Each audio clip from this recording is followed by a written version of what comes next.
गेल्या 6 दिवसांपासून बच्चू कडू यांचे शेतकऱ्यांच्या आणि दिव्यांगांच्या न्याय मागण्यांना घेऊन तुकडोजी महाराजांची भूमी गुरुकुंज मोझरी येथे अन्नत्याग आंदोलन सुरू आहे। आंदोलनाच्या 4थ्या दिवसापासून बच्चू कडू यांची प्रकृती खालावली असून उपचाराकरिता देखील त्यांनी नकार दिलेला आहे।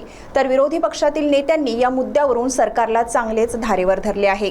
शेतकऱ्यांच्या आणि दिव्यांगांच्या न्याय मागण्यांना घेऊन प्रहारचे नेते बच्चू कडू यांचे अन्नत्याग आंदोलन सुरू आहे। बच्चू कडू यांच्या समर्थनार्थ ठिकठिकाणी आंदोलनाने विक्राळ रूप घेतले आहे। कुठे मुंडण करून तर कुठे जलसमाधी आंदोलन केले जात आहे। या आंदोलनाचे राज्यभरात लोण पसरले आहे। बच्चू कडू यांच्या अन्नत्याग आंदोलनाला आतापर्यंत काँग्रेसचे प्रदेशाध्यक्ष हर्षवर्धन सपकाळ यांच्यासह अनेक नेत्यांनी आणि दिग्गज मान्यवरांनी भेटी दिल्या आहेत। बच्चू कडू यांच्या मागण्या ऐकून घेतल्या आहेत। त्यांच्या तब्येतीची विचारपूस केली। या आंदोलनाच्या भेटीदरम्यान काँग्रेस नेते हर्षवर्धन सपकाळ यांनी फडणवीस सरकारवर आगपाखड करत अनेक आरोप केले आहेत।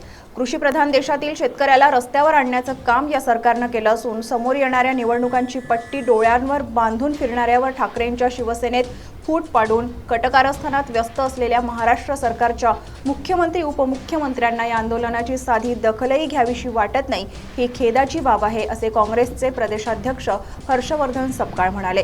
तसेच आता हे आंदोलन गावागावात पोहोचले तर सरकारवर नामुष्कीची वेळ येणार, असं काँग्रेसच्या नेत्यांनी नमूद केलं आहे।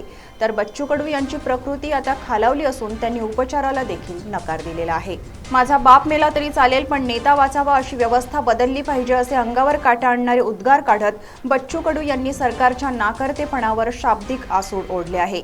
माझा नेता हा माझा शेतकरी राजा असून त्याला जगवणं माझा धर्म आहे, अशा जळजळीत भाषेत त्यांनी व्यवस्थेच्या कारभारावर थेट घाव घातला।